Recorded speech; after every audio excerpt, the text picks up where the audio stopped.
안녕하십니까. 한국외국어대학교 국제지역연구센터 정보은입니다. 오늘은 한반도의 영원한 북방, 동북 삼성에 대해서 알아보는 세 번째 시간입니다.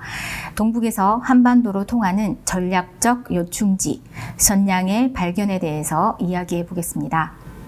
중국 랴오닝성의 성도인 선양은 역사적으로나 지정학적인 위치로나 상당히 중요한 의미를 지닌 도시입니다. 선양은 역사적으로는 위나라, 수나라, 당나라 때에 고구려에 속했으며 장춘, 하얼빈과 더불어 한때 고구려와 발해의 중심 도시였고 1625년부터 1644년까지는 청나라의 도읍이었습니다. 조선 말기부터 일제 강점기에 이르기까지는 가난과 일제의 학정을 피해 많은 한국 사람들이 선양으로 이주하여 지금의 20만 이상의 조선족이 되었습니다. 이들은 주로 19세기 말부터 선양의 서탑지구에 몰려 살았으며 1992년 한중 수교 이후에는 이 서탑을 중심으로 기업인, 주재원, 중소상인, 학생 등 약 2만여 명의 한국 교민들이 모여들어 세계적으로 유명한 코리아타운을 형성하며 생활하고 있습니다. 현재 선양은 동북 삼성의 정치, 군사, 외교, 경제, 물류의 중심지로 부상하고 있으며 한반도로 통하는 전략적 요충지입니다. 중국 랴오닝성을 대표하는 두 도시로는 성도인 선양과 발해만의 따리엔이 있습니다.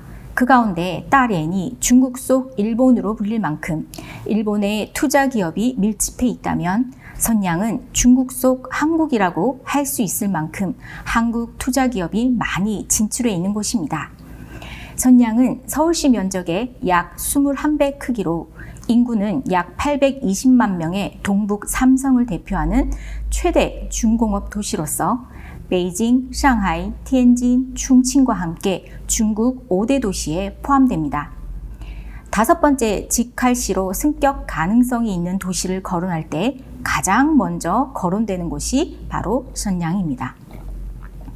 선양은 500년 전 청태족 누르하치에 의해 건국된 후금과 그의 아들 청태종 황타이지가 세운 청나라의 초기 수도입니다.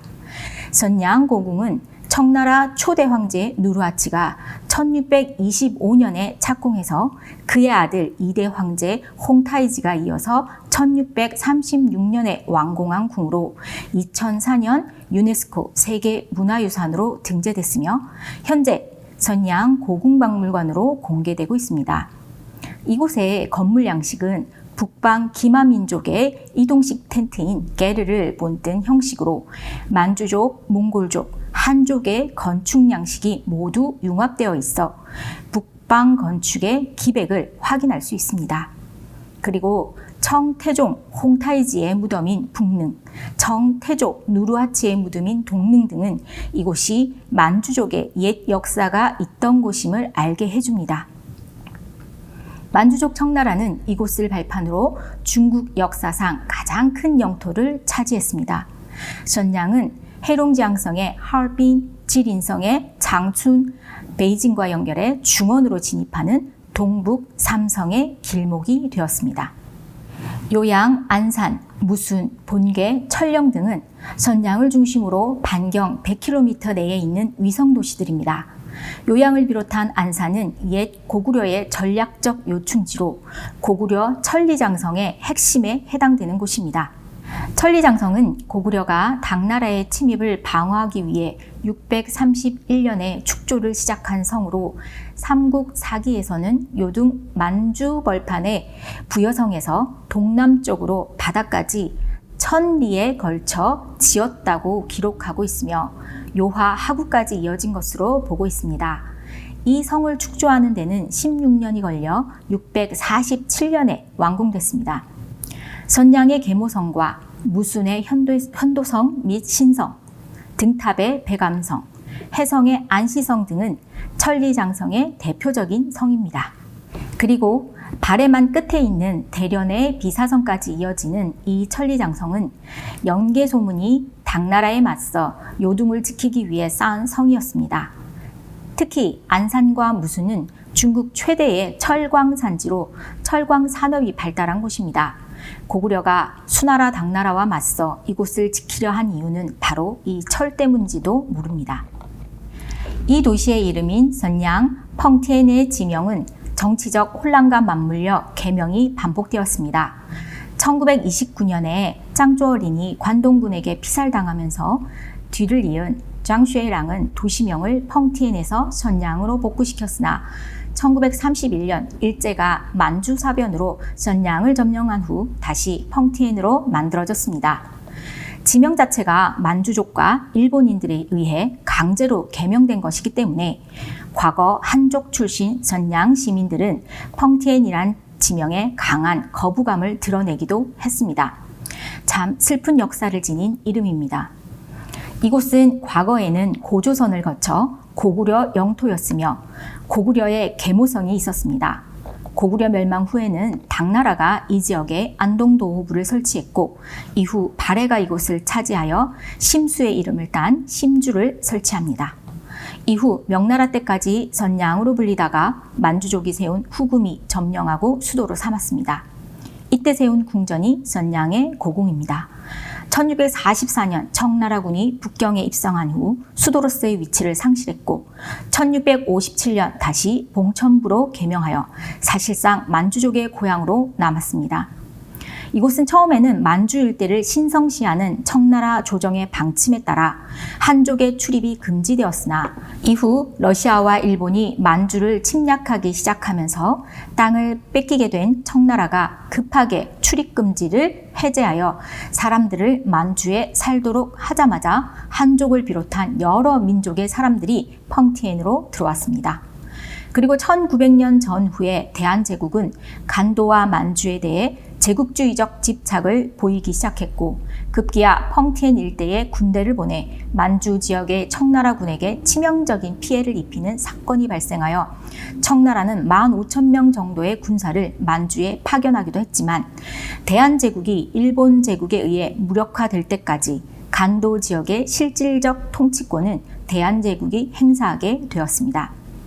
그리고 20세기 초에는 북양군벌, 짱조어린, 짱쉐이랑으로 이어지는 봉천군벌의 근거지가 되기도 합니다. 오늘날 선양은 820만의 인구를 가진 동북지방의 정치, 군사, 경제, 문화, 교통의 중심 도시입니다.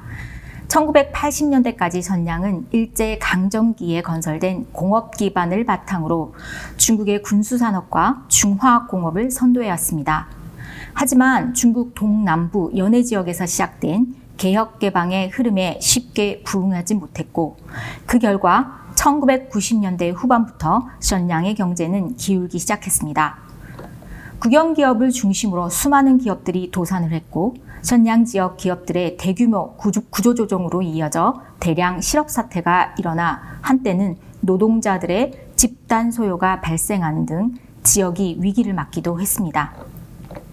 그러나 2003년부터 중국 중앙정부가 서부 대개발에 이어 중국판 균형 발전 전략인 동북진흥 전략이란 새로운 경제 발전 계획을 추진하면서 중국 동북 지역의 경제가 과거의 비효율성에서 벗어나 성장 궤도에 들어서게 됩니다. 이제는 광저우와 선전의 주광 삼각주, 상하이의 수저우, 항저우를 중심으로 하는 장강 삼각주, 베이징과 티엔진의 보하이만 경제권에 이어 중국의 제4대 경제 성장축으로 급부상하고 있습니다. 이렇듯 동북 진흥 전략의 중심에 있는 도시가 선양이며 선양 주변 100km 범위 내에 있는 8개 도시는 선양 경제구라는 거대 도시권으로 재탄생하고 있는 중입니다. 2009년부터는 다리엔을 국제 물류 기지로 육성하는 것을 축으로 한 랴오닝 연해 경제벨트와 장춘, 지린, 투먼을 연결한 장지2 개발 프로젝트가 가동되면서 하얼빈, 장춘, 선양, 다리엔 등 동북 3성 주요 도시를 잇는 고속철이 개통되었습니다. 따라서 교통, 인프라도 대거 확충되었죠. 덕분에 선양은 동북 3성 물류기지로 비약적인 발전을 하며 성장세를 이어갑니다. 선양에는 중국에서 가장 유명한 코리아타운인 서탑이 있습니다.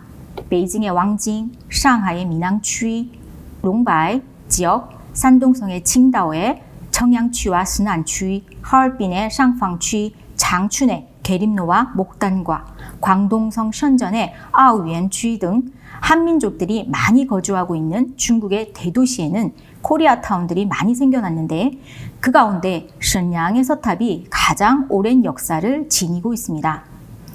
청태조 누르하치는 신양의 도읍을 삼고 고궁을 중심으로 동서남북 네 방향으로 탑을 세웠습니다.